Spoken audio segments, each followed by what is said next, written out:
ነው ድንግልና የለም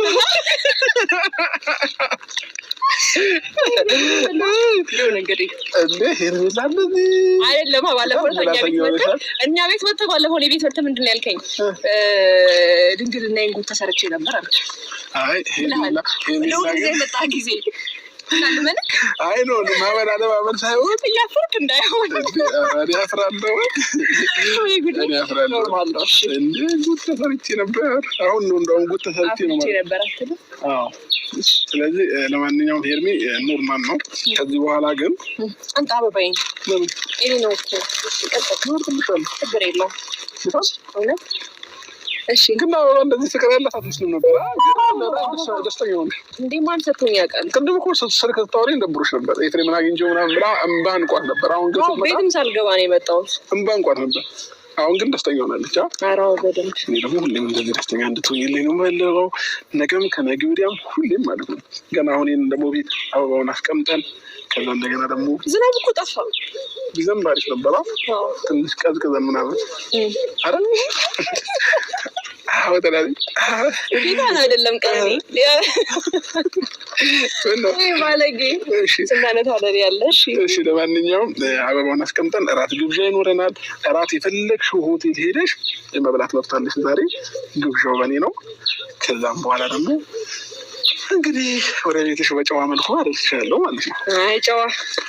አይ ጨዋ አልኩኝ ማለት ነው።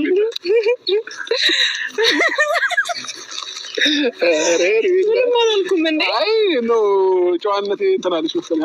እንደዛ ሳይሆን እናያለን። ሰላም ያድርሰን። ለራቱ ነው የምልህ እኮ ለራቱ ነው። ለራቱ ነው እናያለን ያልኩት እንጂ ቤት ለመግባቱ አይደለም። ቤት እንገባለን። በቃ ችግር የለውም። ለማንኛውም ነገርን አታዟዙሪብኝ። እኔ ቀጥታ አማርኛ ነው እየተጠቀምኩኝ ያለሁት እና በጣም ወድሻለሁ ከልቤ። ከዚህም በላይ ሌላ ደግሞ ብዙ አይነት ስጦታዎች አሉኝ። በቅርቡ ደግሞ ሄርሜ ትልቅ ሰርፕራይዝ አለ። በጉጉት ጠብቂ። እሱንም ይህ ካስከኝ ነው እንዴ? ቆይ ማለት ይህ ካስከኝ እንደዛ ነው የሚመስለው ነገሩ። ከዚህ በፊት እንዴት ነው ኢግኖር እያደረክ እየተንቀባረርክ ምናምን እንዴት ነው እኔ ስጦታ ሳመጣልህ ምናምን ነበር የሚታወቀው። አሁን ግን ይህ ካስከኝ ነው መሰለኝ አይደል? አንቺ እንደፈለግሽ መውሰድ ትችያለሽ። ግን በቅርቡ ደግሞ በጣም ትልቅ ሰርፕራይዝ አለሽ። በጉጉት ጠብቂ። ለዛ ቀን ያድርሰን። ስለዚህ አሁን መንገዱን ሰፈሩን የዛሬ በእግር ነው የምሄደው። መኪናው ምናምን እዚህ ፓርክ አድርገናል በእግር ወደ እነ ኤፍሬም ሰፈር።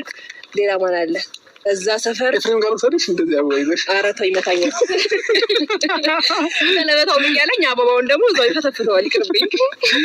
የምር ይዤሽ ልሂድ። ልብስ ብቻ እንደዚህ የሆነ ካፌ ተቀምጧል እና ይዤሽ ልሂድና ዝም ብለሽ አበባ ይዘሽ። አንቺ እኮ ምንም ነገር አታደርጊም። አበባ ይዘሽ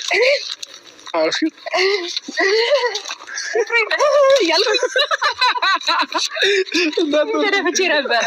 አይ እንደዚህማ አይገባውም። ምን ሆነ ነው እንዴ? ምን ሆነ ነው? እንደዚህ አይገባውም። ኤፍሬም እንግዲህ ያው እየተነገርክ ነው ማለት ነው። መዋረድ ደግሞ ከበድ ይላል። ትክክል ናት። ያኔ በሄርሜን አልፈርድም። ምክንያቱም የወንድምህ ሚስት እንጂ ያንተ ሚስት አይደለችም። ማለት ከማያገባህ ነገር ብዙ ጊዜ ከሰው ሕይወት ጥልቅ ብሎ መግባት ይደብራል፣ ያስጠላል፣ አውቃለሁ፣ ይገባኛል። እና አንተም ነውር ነው። በየትኛው ሀገር ነው ወንድምክ ቀለበት አድርጎ ምሳሌ አሁንን እንደ ምሳሌ ወንድሜ ቀለበት አድርጎ በያምጭ እሱን ቀለበት እና ግብቶች ነው የወንድሜን ቀለበት የምታረጊው ብላትኝ የምር በጥፊ ትደረግመኛለች። የሰው ጅል ማለት በሰው ሕይወት ገብቶ የሚበጠብጥ ሰው ደመቁን ይመስል ደመቁ ከቀለበት አሰራ ሄዳ ብጥብጥ። ይሄው እናቲቱ እንኳ ራሱ ደብቁ ብላ ተደበቀች። ልንገርክ ያ ወንድሜ ብላ ያመጣችው ስራ አለው ብላ ያመጣችው ወንድሟ ምናልባት ዘንግታችሁት እንደሆነ ጥርሱ ወለቅ ያለው አንድ ጥርስ የሌለው ማለት ነው። ምናልባት አላስታወሳችሁት እንደው እንዳስታውሳችሁ ብዬ ነውና አንድ ጥርሱ የለችም።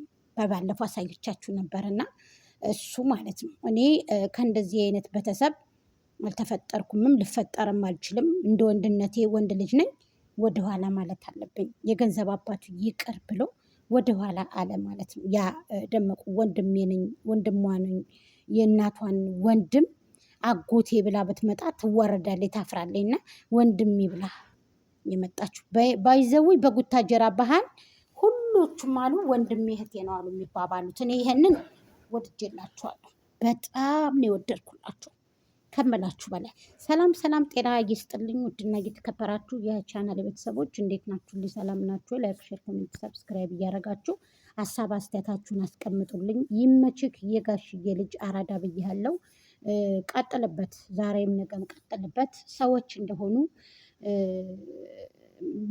ለማውራት ወደኋላ አይሉምና ይመችክ። አበባውም ደስ ይላል። በጣም ቆንጅዬ አበባ ነው የሰጣት ዛሬ ለሄርሜላ። ሰርፕራይዙም ደግሞ ይቀጥላል። ትልቅ ሰርፕራይዝ አለሽ ብሏታል።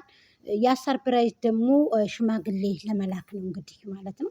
ሽማግሌዎች ተልኮ ብዙዎቹ እንግዲህ ሰርግ ነው የምጠብቁት። እንደዛ አይደለም ኬዝ እህቶቼ።